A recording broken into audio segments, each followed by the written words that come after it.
आप सभी के हृदय में विराजमान परमात्मा को मेरे राम राम। कल सुग्रीव ने प्रभु श्री राम के आगे अपना अपराध स्वीकार किया और कहता है आकर कि हे प्रभु, मैं अति पामर, अति नीच और एक कामुक बंदर हूँ। ये जो काम वासना है, इसने तो बड़े बड़े देवताओं को, योगियों को, ऋषि मुनियों को नहीं छोड़ा। मेरा क्या दोष है इसमें? मैं यदि आपको भूल गया, आपके काम को भूल गया, तो प्रभु मेरा दोष नहीं है। ये जो माया है ना आपकी माया ने मुझे बरगला दिया था, भ्रमित कर दिया था। और जब तक आप न चाहें, आपकी माया किसी को छोड़ती नहीं, आपके चाहने से ही छोड़ती है। कोई कोई विरला होता है जो इससे मुक्त हो पाता है, क्योंकि किसी किसी पर ही आप कृपा करते हैं। अब सारी स्वीकारोक्ति सुनने के बाद प्रभु श्री राम क्या कहते हैं सुग्रीव से? तब रघुपति बोले मुस्काए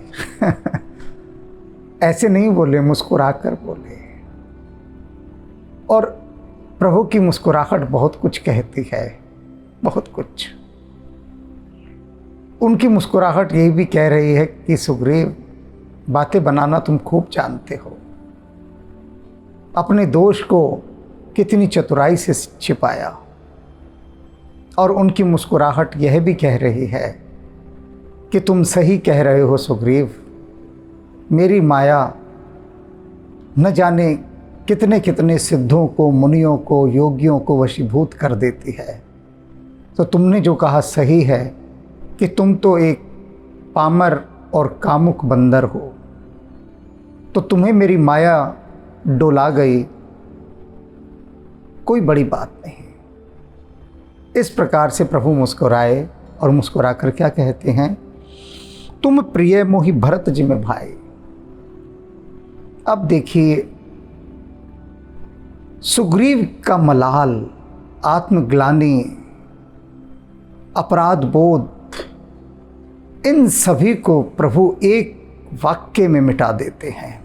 एक वाक्य में कह रहे हैं कि सुग्रीव, तुम भरत के समान मुझे प्रिय हो, भरत के समान। ये बात बहुत गहरी बात है, क्योंकि बाद में प्रभु श्री राम ने ये बात हनुमान जी के लिए कही थी। पहले अब यहाँ सुग्रीव के लिए कह रहे हैं। कारण समझ लीजिए, यूं ही किसी के लिए प्रभु श्री राम कहते नहीं फिरते हैं कि तुम मुझे भरत के समान प्रिय हो। किसी को भी नहीं कहते। अब सबसे पहले सुग्रीव को कहा है, तुम प्रिय मोहि भरत जिमि भाई। मैत्री हुई, हनुमान जी ने मैत्री कराई, अग्नि के फेरे कराकर एक सूत्र में बंध गए। मित्र, भाई के समान मित्र बना दिया। जब कहा उसको कि तुम भरत के समान मुझे प्रिय हो, तो भरत पर यदि मुसीबत आती, संकट आती, कोई भी संकट आता, तो क्या प्रभु तटस्थ खड़े देखते रहते? भरत की रक्षा तत्काल करते। और वही उन्होंने सुग्रीव के साथ किया। सुग्रीव पर जो संकट आन पड़ा था, एक बड़े भाई होने के नाते उन्होंने उसे उस संकट से मुक्ति दिलाई, मुक्त कर दिया उस संकट से। न केवल मुक्त कर दिया, एक राष्ट्र का सम्राट भी बना दिया। वानर राजपाट दे दिया, राजकोष दे दिया, प्रजा दे दी, नगर दे दिया, सब कुछ दे दिया। वह सब कुछ दे दिया जिस पर प्रभु श्री राम का अधिकार था। लेकिन उन्होंने उस अधिकार को माना ही नहीं। उन्होंने कहा नहीं, ये सुग्रीव सब तुम्हारा है। तो यूं ही नहीं कह देते। हम तो चलते फिरते कितनी बार, लाख बार बोल देते हैं कि आपको मैं अपने माता पिता के समान मानता हूँ, आपको अपने भाई के समान मानता हूँ। ऐसे न जाने कितने वाक्य बोल देते। हमारे इन वाक्यों को बोलने का कोई दीन ईमान थोड़ी ना है, ये तो यूं ही बस कहने के लिए कह दिए। लेकिन प्रभु श्री राम ऐसे नहीं कहते हैं। यदि किसी को सच में वही आदर सम्मान दे रहे हैं तभी कहते हैं। सुग्रीव को वही आदर सम्मान दिया। तुलसीदास जी कहते हैं ना कि ऐसा कौन सा देव होगा जिन्होंने बंदरों को, भालुओं को, इनको अपना भाई कहा। भाई? कैसा भाई? लोग तो इनको छूने से भी परहेज करते थे, अछूत कहते थे कि क्या छूना इन्हें, इन बंदरों को, बंदर की जाति भी कोई छूने वाली है, ये भालू। लेकिन प्रभु ने इन्हें अपना भाई कहा। निषाद, जिनसे लोग दूर ही दूर रहते हैं, उनको अपना मित्र कहा। उनकी गलबहियां डालकर चल के बात कर रहे हैं। तो ये कोई साधारण घटना नहीं है, असाधारण घटना है, असाधारण। दिखाया उन्होंने समाज को, कितनी बड़ी क्रांति थी कि तुम लोगों को छुआछात लगती है। देखो, प्रभु श्री राम को तो कोई छुआछात नहीं लग रही, किसी भी तरह की। समाज को लग रही है, ना समझों को लगती है। दरअसल समाज को भी नहीं, ना समझों को। समझ वालों के लिए छुआछात जैसा कोई शब्द नहीं है, कोई भी नहीं। वे इन सब से पार हैं, जैसे प्रभु श्री राम। तुम प्रिय मोह भरत जिम भाई, अब सोई जतन करहु मन लाई। कहते हैं प्रभु कि सुनो सुग्रीव, बहुत हो गया भोग विलास, बहुत तुमने शराबें पी ली, बहुत नाच गाने देख लिए, मुजरे देख लिए। मैंने तुम्हें ढील दी थी जानकर कि थोड़ा भोग लेने दो इससे, अब बहुत हो चुका। अब सुनो, अब मन लगाकर जय विधि सीता के सुध पाए। अब वह सब करो मन लगाकर जिससे सीता की खोज हो सके, उसके सुध लाई जा सके कि कहाँ पर है। अब ये सब नहीं चलेगा। कठोर भी हैं प्रभु, साथ साथ अनुशासन में भी बांधते हैं। भाई भी कहा और कठोर अनुशासन भी अब दिखा रहे हैं कि अब कोताही के लिए कोई स्थान नहीं है। एह विद होत बत कहीं आए बानर जूत। अभी ये सब बातें हो ही रही थी कि वानरों के यूथ आ गए, दल आ गए। कौन से वानरों के दल? जिनको हनुमान जी ने अतिथिशाला में ठहरा दिया था कि भैया गेस्ट हाउस में बैठकर मौज करो तब तक, जब तक प्रभु राम नहीं बुलाते। सब खा पी रहे थे अतिथिशाला में, अब वो सब भी आ गए। नाना बरन सकल दिस देखी हैं कीस बरूथ। और अनेक अनेक रंगों के वानर दल थे, अनेक अनेक रंगों के, अनेक अनेक स्थानों से आए थे और वे सब वहाँ पर आकर एकत्रित हो गए। बानर कटक उमा में देखा। भगवान शिव पार्वती से कहते हैं कि उमा, वो जो वानरों की सेना थी ना, देखी है मैंने वो सेना। जब हनुमान ने उन सब को बुलाया कि आ जाओ, सुग्रीव के आदेश पर वे सब वानर आए खोजने वाले, तो मैंने वह सेना देखी वानरों की। कैसी? सो मूर्ख जो कर चह लेखा। ये समझ लो उमा कि जो उस वानर सेना का वर्णन करना चाहेगा ना, उसे मूर्ख कहा जाएगा कि मूर्ख है। अरे कोई वर्णन हो सकता है? इतने वानर आ गए। सुग्रीव ने कहा था ना कि मेरे करोड़ों वानर इकट्ठे होकर सीता जी की खोज करेंगे। जितने भी वानर जाति थी सब बुला ली, सब के सब आ जाओ, क्योंकि वानर राज हैं वे। सारे वानर आ गए। भगवान शंकर कहते हैं मैंने देखा वह दृश्य, ऐसी सेना वानरों की कि वह मूर्ख जो उसका वर्णन करे, अर्थात वर्णन नहीं किया जा सकता। आई रामपद नाव ही माथा। सब वानर यूथपति आए, उनके नेता, मुखिया, सब ने प्रभु श्री राम के चरण कमलों में अपना सिर झुकाया, नमस्कार किया। निरख बदन सब होई सनाथा। और प्रभु श्री राम का मुखमंडल देखकर सब सनात हो गए, यानी धन्य हो गए। उन्हें ऐसा सौभाग्य मिला प्रभु का मुख चंद्र देखने का, कृतार्थ हो गए। उन्हें लगा अब पहली बार वे सनाथ हुए हैं, अब से पहले तो अनाथ ही थे। राम जी का मुख जो देख लिया तो अब उनकी मुक्ति निश्चित रूप से संभव है। अस कपि एक न सेना माही, राम कुशल जी पूछे नाही। भगवान शंकर बता रहे हैं, कहते उमा इतनी बड़ी सेना देखो, इतनी बड़ी सेना में एक भी ऐसा बंदर नहीं था, वानर नहीं था जिसका प्रभु श्री राम ने व्यक्तिगत रूप से हालचाल न पूछा हो। बड़ी हैरानी होती है, इतनी बड़ी सेना कैसे सबका हालचाल कोई पूछ सकता है, कैसे पूछ सकता है। लेकिन भगवान शंकर कह रहे हैं राम जी ने सबका हालचाल पूछा, कुशल क्षेम। यह कुछ नहीं प्रभु का अति अधिकाई। कह रहे हैं कि उमा प्रभु श्री राम के लिए ये कोई बड़ी बात नहीं है। हमें आपको लग रही होगी अरे कितनी बड़ी बात है, इतनी बड़ी सेना कैसे एक एक का हाल पूछा होगा। लेकिन भगवान शंकर कह रहे हैं नहीं, राम जी के लिए कोई भी बड़ी बात नहीं है, बहुत छोटी सी बात है। विश्व रूप व्यापक रघुराई। ये रघुनाथ जी तो विश्व का रूप हैं, सर्वत्र हैं, व्यापक हैं। इनके लिए तो ये बहुत छोटी सी बात है, नगण्य बात है। और सदाशयता कितनी, शिष्टाचार कितना, शीलता कितनी कि एक एक वानर से उसका कुशल क्षेम पूछ रहे हैं, एक एक वानर से। ये दिखाया है नेतृत्वकर्ता का गुण, नेता का गुण, नायक का गुण, राजा का गुण। ये गुण कि सबका आदर करे, सम्मान करे। ठाड़े जहाँ तहाँ आयुष पाए। जितने भी वानर यूथपति आए थे वे सब आज्ञा पाकर वहीं खड़े रहे जहाँ जहाँ जिसको आदेश दिया गया था। कहे सुग्रीव सब ही समझाए।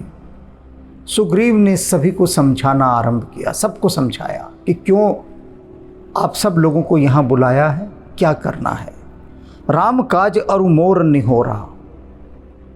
सुग्रीव कहते हैं कि देखो मेरा एक निहोरा है, प्रार्थना है सभी से, क्या कि राम का एक काज करना है, कार्य करना है, राम काज। वानर यूथ जाऊं चहु ओरा। ये जितने भी वानर यूथ आए हुए हैं, वानरों के दल आए हुए हैं, चारों ओर बिखर जाएं, सब जगह जाएं। जनक सुता कहूँ खोज हूँ जाए। जनक सुता जानकी जी, सीता जी की खोज करनी है, उनकी खोज के लिए जाओ सभी दिशाओं में। मास दिवस में आयु हूँ भाई। और सुनो, 1 महीने का समय दे रहा हूँ सबको मैं, 30 दिन का, 30 दिन का समय है।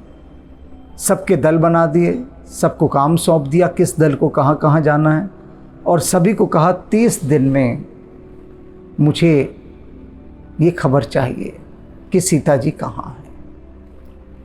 अवधि मेट जो बिन सुध पाए। और ये भी ध्यान रखो, समय बीत गया 1 महीने का, और उसके बाद तुम लौटते हो और लौट कर आकर कहते हो कि जी हमें तो कहीं पर भी सीता जी का कोई समाचार नहीं मिला, तो फिर जानते हो क्या होगा। आव ही बनिए सो मोही मराए। मेरे हाथों से मारे जाओगे, मृत्यु दंड दूंगा मैं। एक ही दंड है, जो खाली हाथ लौट कर आया उसे मृत्यु दंड। काम करने का कितना कठोर अनुशासन दे दिया, सबको भेज दिया।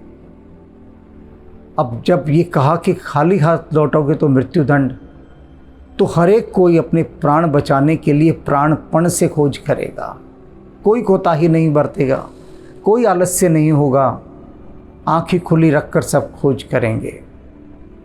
एक ऐसी शर्त बीच में लगा दी, एक ऐसा बंधन दे दिया। बचन सुनत सब वानर जहाँ तहाँ चले तुरंत। सुग्रीव के यह वचन सुनकर जितने भी वानर आए हुए थे, जैसी जैसी उनको दिशा दी गई कि किसे किस दिशा में जाना है, सब तत्काल उस दिशा में चले गए। तब सुग्रीव ही बोलाए अंगद नल हनुमंत। सबको भेज दिया, सभी को। कौन बच गए हैं? अंगद, नल और हनुमान, और इनके साथ कुछ अन्य अति विशिष्ट लोग जैसे जामवंत जी। अब सुग्रीव ने इन सभी को बुलवाया कि अब तुम आ जाओ भाई, सारे लोग। सबको भेज दिया, इनको रोक लिया। कोई विशेष कारण था रोकने का। क्यों रोक लिया? सुनो नील अंगद हनुमाना, बुला के कहते हैं सुनो नील, अंगद और हनुमान, मेरी बात सुनो ध्यान से। अंगद युवराज हैं वहाँ के, नील अति महत्वपूर्ण प्रतिभाशाली युवक हैं, हनुमान उनके बारे में कुछ कहने की आवश्यकता ही नहीं। इन तीनों को बुलाया। जामवंत मतिधीर सुजाना, और उनके साथ जामवंत जी को, जो मतिधीर थे, सुजान थे, धैर्यवान और सुजान, एक बुजुर्ग, एक अनुभवी, एक समझदार, उस दल के साथ। अब ये जो दल बनाया जा रहा है, ये दल अति प्रतिभाशाली लोगों का दल है, गुणवान, योग्य, हर प्रकार से। इस दल की एक एक कड़ी बहुत मजबूत है, बहुत मजबूत, साधारण दल नहीं है। जामवंत जी को उसमें रखा है, जो कि ऋक्षराज हैं, भालुओं के राजा हैं। सकल सुभट मिली दक्षिण जाहूं, और सुग्रीव आदेश देता है इन सबको कि सुनो, ये सारे योद्धा मिलकर अब दक्षिण दिशा की ओर जाएं, क्योंकि दक्षिण दिशा, लंका की दिशा, अब तक की प्राप्त जानकारी के अनुसार सबसे महत्वपूर्ण दिशा थी, कि रावण वहीं सीता को लेकर गया है। बाकी स्थान तो सावधानी के लिए, खोज के लिए भेजे गए, किंतु प्रामाणिक जानकारी के अनुसार सीता को लंका में होना है। ये जानकारी है विश्वस्त सूत्रों की। और अब इस दल को बुलाकर दक्षिण दिशा की ओर भेजने का आदेश सुग्रीव दे देता है। सीता सुध पूछूं सबका हो, दक्षिण दिशा में जाओ और सब जगह जाकर सीता के विषय में खोज आरंभ कर दो, पूछताछ करो सबसे। खोजना है सीता को, जाओ दक्षिण दिशा में। मन क्रम वचन सो जतन विचार्य हूँ, रामचंद्र कर काज संवार्य हूँ।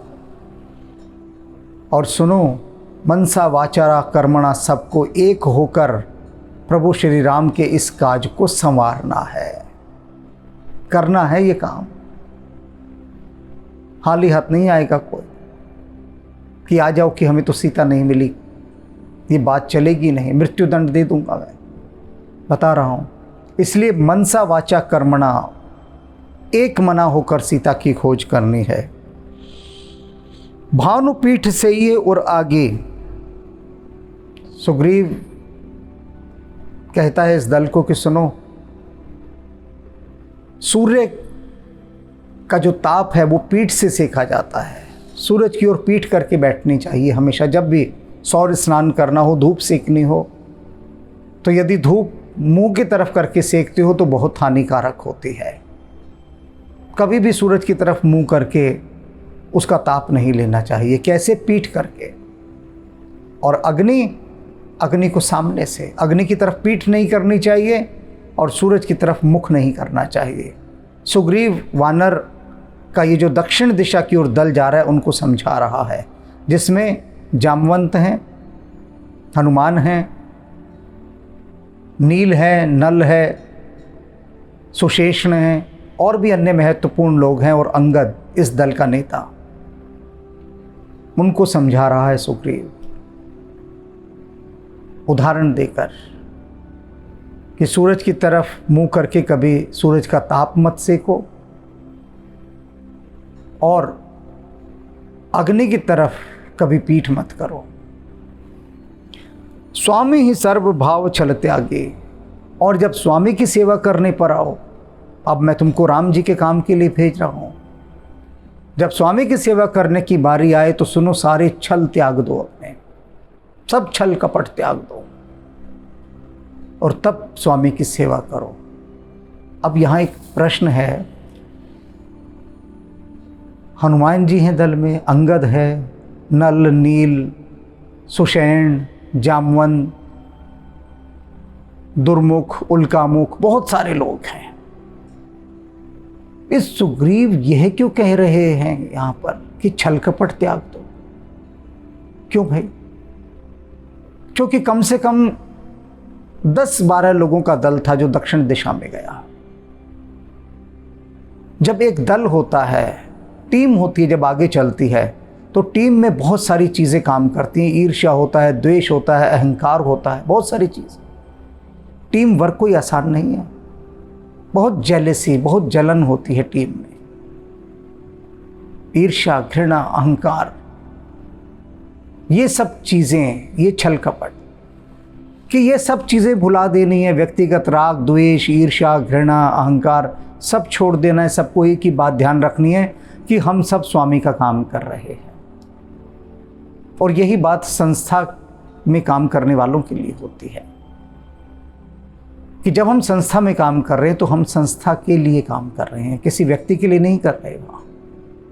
तो तब अपने व्यक्तिगत ईर्ष्या, द्वेष, घृणा ये सब त्याग देने चाहिए। लेकिन सभी ने आजकल सभी जगह पर सुना होगा, जिस भी संस्था की बात कर लो, एनी डिपार्टमेंट, जिससे पूछो वही कहता है कि गंदी राजनीति चल रही है हमारे डिपार्टमेंट में। जहां जिससे पूछ लो। क्यों? क्योंकि प्रभु की माया है, ऐसा घेर लेती है, ऐसा घेर लेती है। अब ये जो इतने डिपार्टमेंट हैं बड़े बड़े, कोई वहाँ सत्संग थोड़ी ना हो रहा है कि कोई वहाँ जाकर उनको ज्ञान, धर्म, इनकी बातें सिखा रहा है। मीटिंगें होती हैं वहाँ बड़ी बड़ी, बहुत बड़ी बड़ी, व्यर्थ की बातों पर कई बार मीटिंगें होती हैं। मीटिंग में वो 3-3 घंटे बर्बाद कर देंगे। मैंने एक बड़ी संस्था को कहा कि भाई तुम्हारे यहाँ ये मैनेजमेंट की मीटिंग होने वाली है, पूरे देश के लोग आएंगे, इकट्ठे होंगे, तो वहाँ पर आधे घंटे का या 15 मिनट का एक मैं योगी को भेज देता हूँ, वो योगी वहाँ पर आकर एक प्रवचन कर देंगे। मेरे गुरु भाई हैं। तो बोले जी क्या करना है, हमारे को अपना बिजनेस बढ़ाना है, हमें क्या करना योगी वोगियों के, ये शब्द ध्यान रखिएगा, योगी वोगियों के, साधु फाधुओं के इन प्रवचनों का हमें क्या करना है। तो जब ऐसी भावना होगी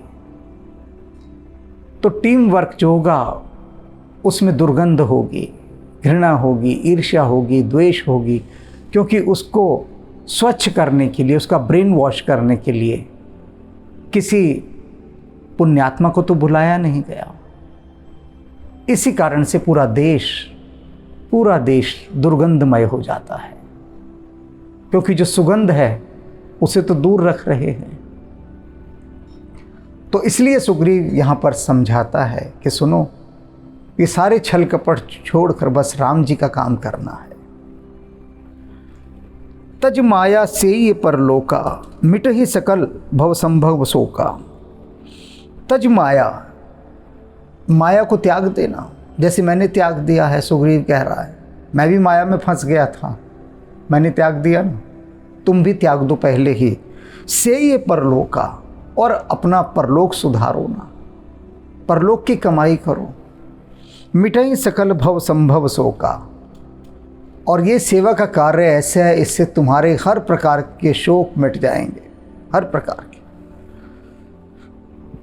देह धर कर यह फल भाई, तुमने देह धारण की है, इस देह धारण करने का ये परम फल पालो जो तुम्हें राम का काम करने का सौभाग्य मिल रहा है। भजई राम सब काम बिहाय, और सुनो, अपने सारे काम छोड़कर बस राम का काम करो। भजई राम सब काम बिहाय, बस राम का भजन करो अपने सब काम छोड़कर। अब शब्दों के लोग तो अपने अर्थ लेते हैं ना, अपने अर्थ। अनेक बुद्धिजीवियों ने कहा मुझसे कि बताइए क्या बात तुलसीदास जी यहाँ पर कह रहे हैं। हमें निकम्मा और आलसी बना रहे हैं। कहते हैं कि सब काम धंधे छोड़ दो और बस राम का भजन करो, सब राम का भजन करो। कहते हैं लेकिन हम तो ये मानते हैं मंदिर इत्यादि स्थानों पर राम का भजन करने की कोई आवश्यकता नहीं। सबसे पहले अपना घर देखो, सबसे पहले राम का भजन भी करने की ज़रूरत नहीं है, बस अपना घर संभालो, वही संभल जाए बहुत है। राम का भजन करने की कोई आवश्यकता नहीं। और ये तुलसीदास जी कह रहे हैं कि सब काम छोड़कर बस राम जी का भजन करो। तो सारे लोग अपना काम छोड़ देंगे, राम का भजन करेंगे, तो व्यापार कौन करेगा, देश तरक्की कैसे करेगा। अब होता क्या है, छोटी समझ, छोटी बुद्धि और कम रिसेप्टिविटी के कारण, लो रिसेप्टिविटी के कारण अर्थ का अनर्थ ग्रहण कर लिया जाता है, अर्थ का अनर्थ। अब यहां इसी पंक्तियों का मैं भी अर्थ करूंगा। भजे ही राम सब काम बिहाई। सुग्रीव जो कह रहा है कि सब काम छोड़कर राम का भजन करो, इसका क्या अर्थ है? आपने एक शब्द सुना होगा, हार। उसके दो अर्थ होते हैं।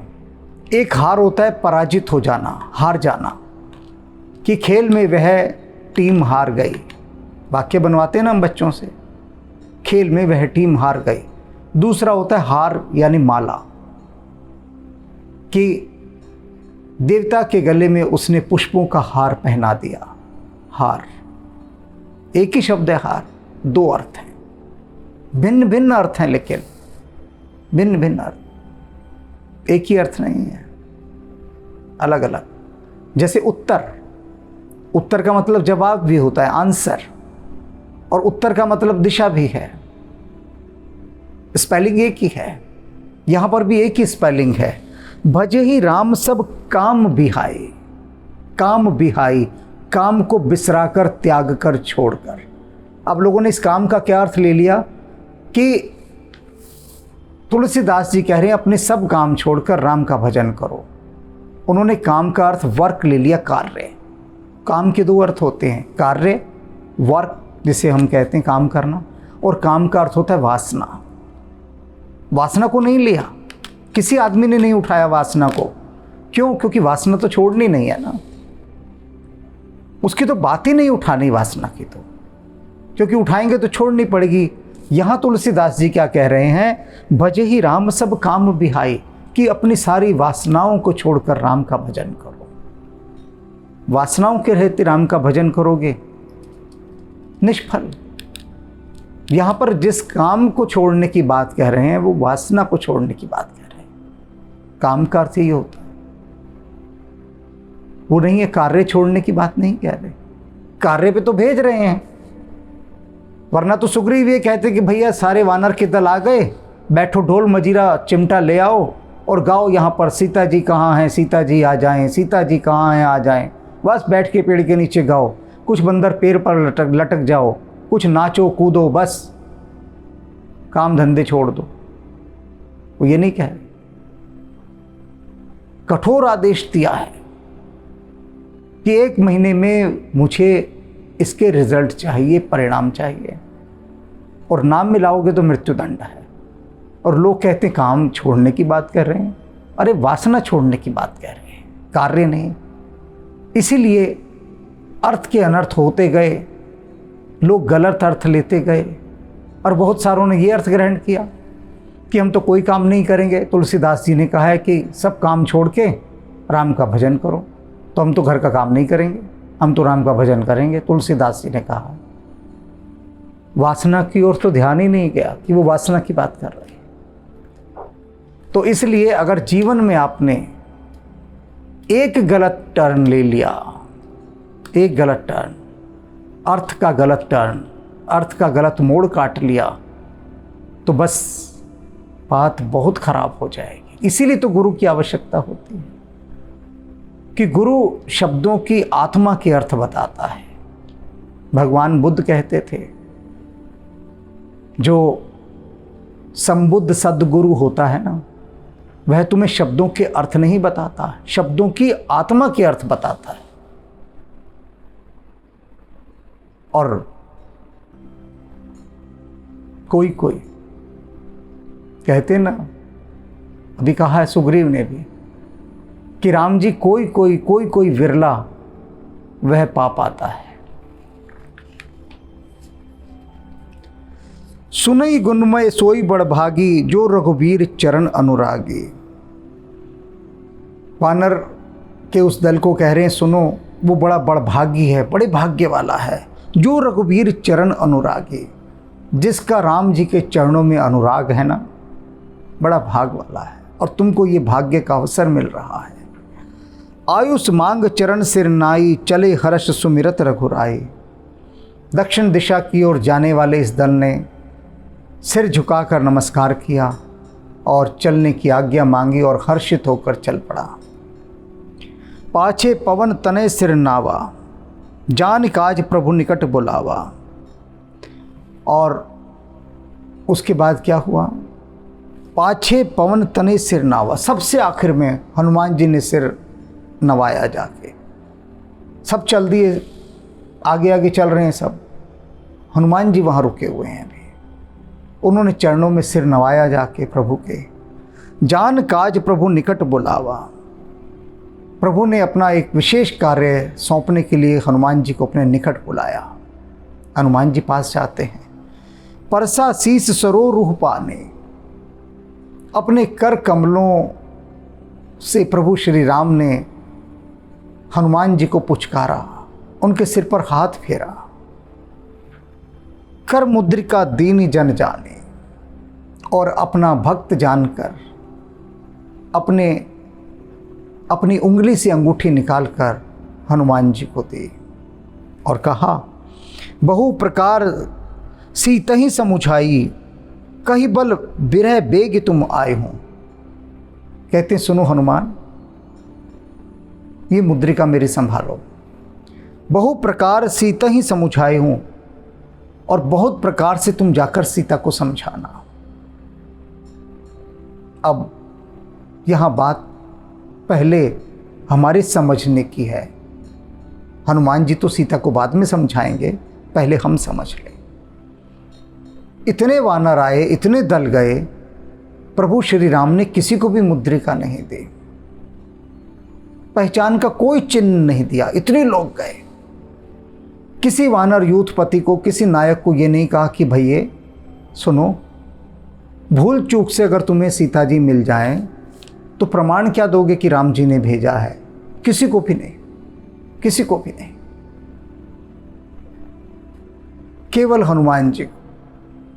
और क्या कह रहे हैं? स्पष्ट कह रहे हैं, बहु प्रकार सीता ही समुझाई हूं, कि सुनो हनुमान, बहुत प्रकार से सीता को समझाना।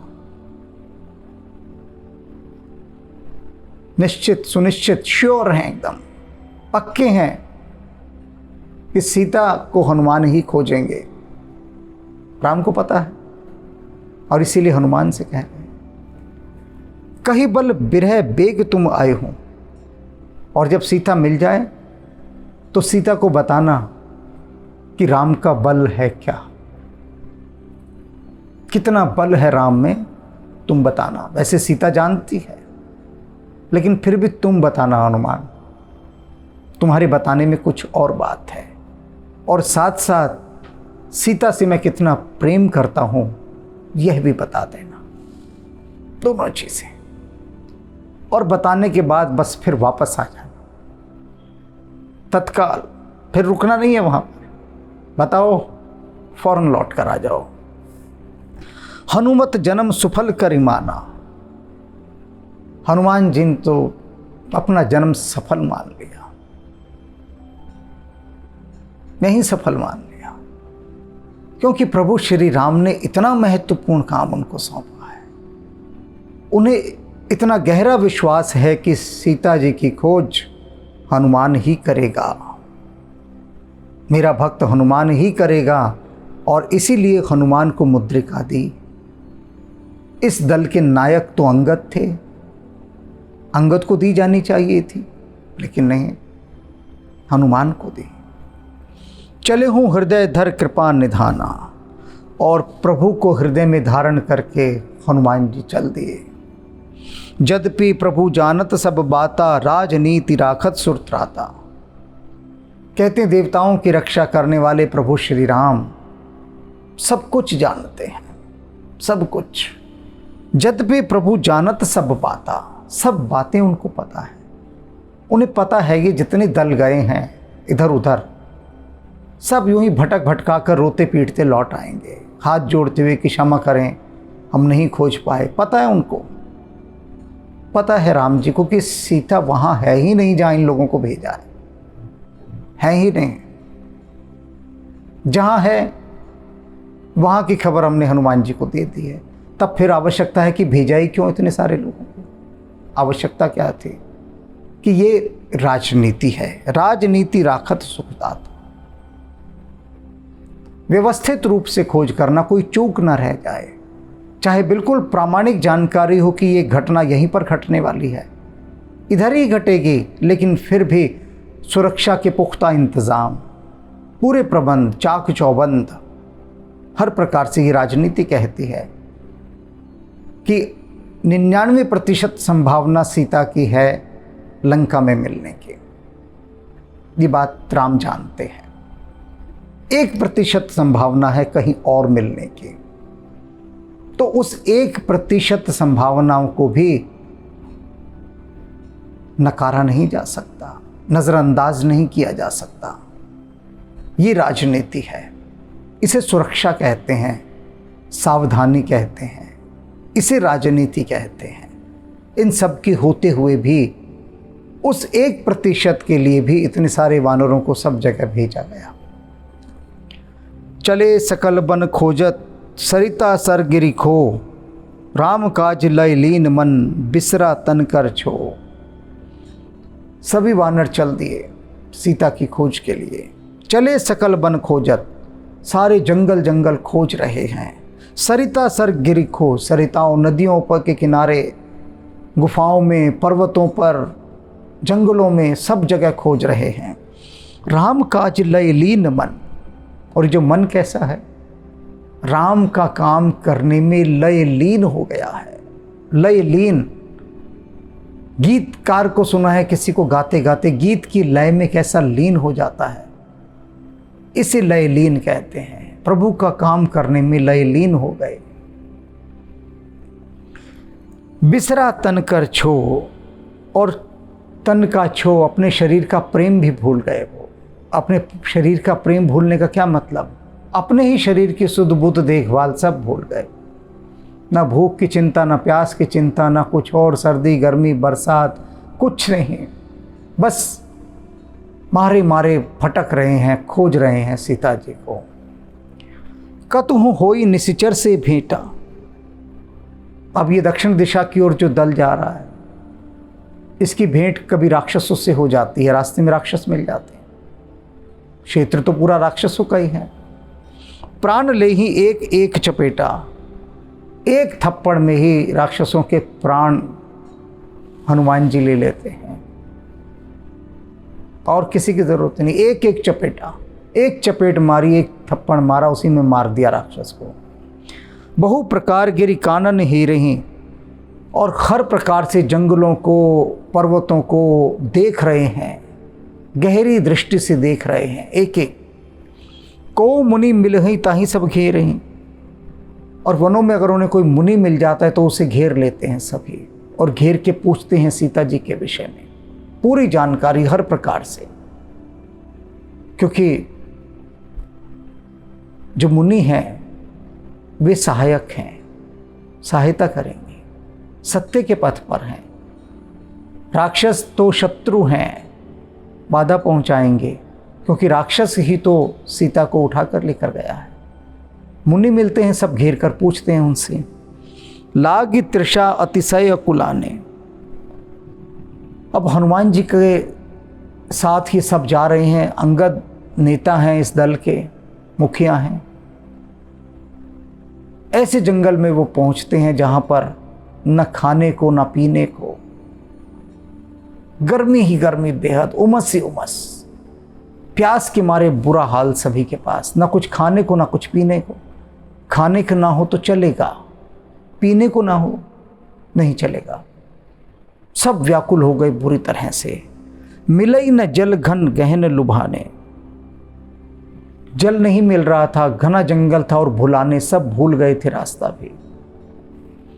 मिलई न जल घन गहन भुलाने, गहन भुलाने, गहरा जंगल, भूल भुलैया, उसमें भटक गए प्यासे, बेहाल प्यास से।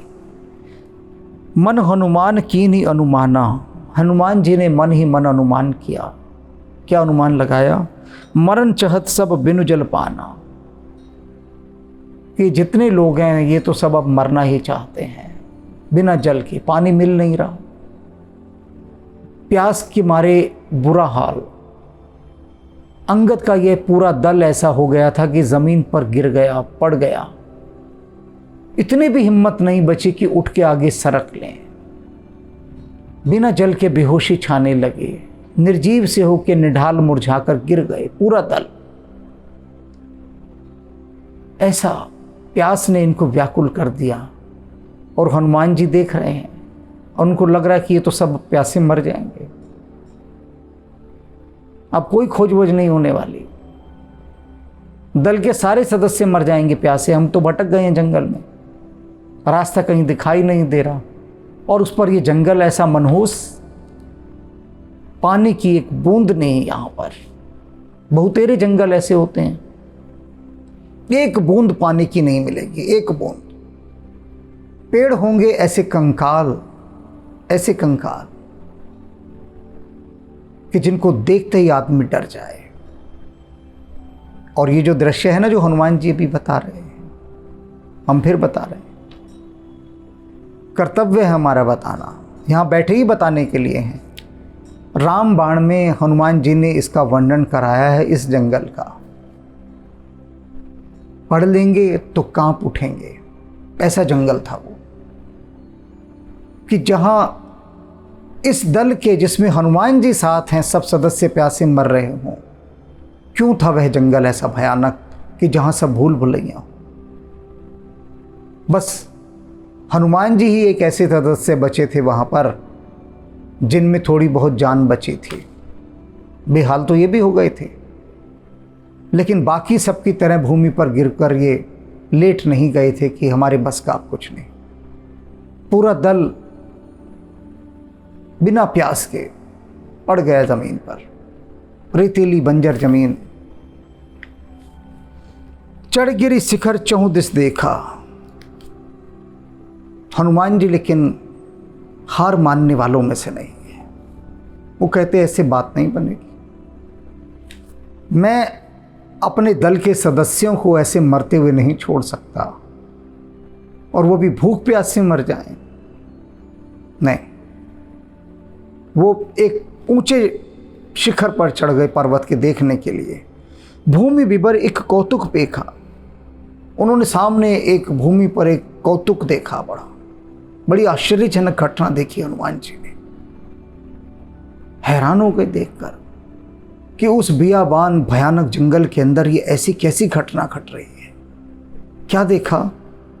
चक्र बाक बक हंस उड़ाए। चक्रबाक पक्षी होता है जल पर, जैसे कि बगुला होता है, बक बगुला, हंस हंस बगुला और चकवा, ये पक्षी उन्होंने देखे। बहुतक खग प्रवेश ही ते ही माही।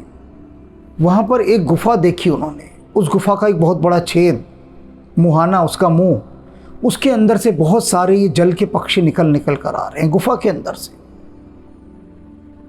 गुफा के अंदर क्या कर रहे हैं भाई ये पक्षी?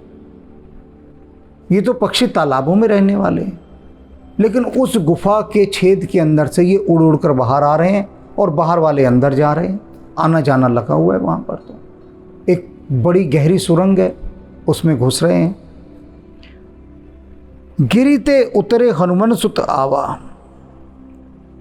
पर्वत से हनुमान जी नीचे उतर आए। देखने के बाद दल के सभी सदस्यों को बताया कि सुनो भाई, पानी हमने खोज लिया है।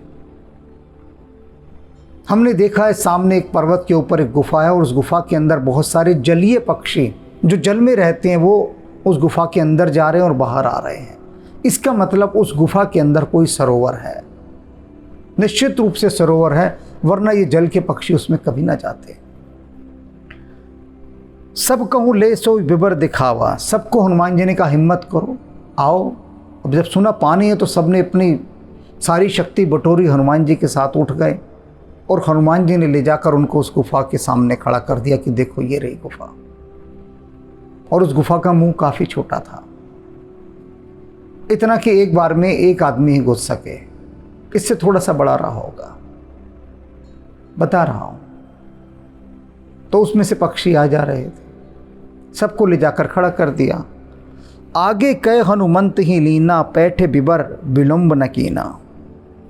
उन सब ने कहा हनुमान जी से कि हनुमान जी आप आगे चलिए, हम आपके पीछे पीछे आएंगे इस गुफा में, आगे आप चलिए। कोई मुसीबत आएगी तो आप पर आएगी, हम तो बचे रहेंगे ना। और जो बोले सो कुंडा खोले, आपने इस गुफा के बारे में बताया ना, तो आप आगे हो लीजिए, अब हम आपके पीछे पीछे हैं। कोई भी अंदर संकट हुआ तो आप पर आएगा, हम तो बचे रहेंगे। आगे कर दिया हनुमान जी को। अब हो गए हनुमान जी, लेकर चल रहे हैं आगे। आगे कह हनुमंत ही लीना, पैठ बिबर विलंब न कीना। हनुमान जी ने बिल्कुल देर नहीं की, उन्होंने कहा हाँ चिंता की कोई बात नहीं, हम आगे चलते हैं, आओ हमारे पीछे। बिल्कुल विलंब न कीना, कोई देर नहीं लगाई, सबको लेकर गुफा में घुस गए। सबसे आगे हनुमान जी हैं, सारा दल पीछे पीछे। अब ये जो गुफा है, ये गुफा ऐसी रहस्यात्मक गुफा है, ऐसी रहस्यात्मक कि जो सपने में भी कोई नहीं सोच सकता, ऐसा सपना भी नहीं कोई देख सकता जैसी ये गुफा होगी। और इसे हम कल देखेंगे, आज नहीं। रघुपति राघव राजा राम, पतित पावन सीताराम। रघुपति राघव राजा राम, पतित पावन सीताराम। सीताराम सीताराम, बज प्यारे तो सीताराम। सीताराम सीताराम, बज प्यारे तो सीताराम। रघुपति राघव राजा राम, पतित पावन सीताराम। सीताराम सीताराम, बज प्यारे तो सीताराम।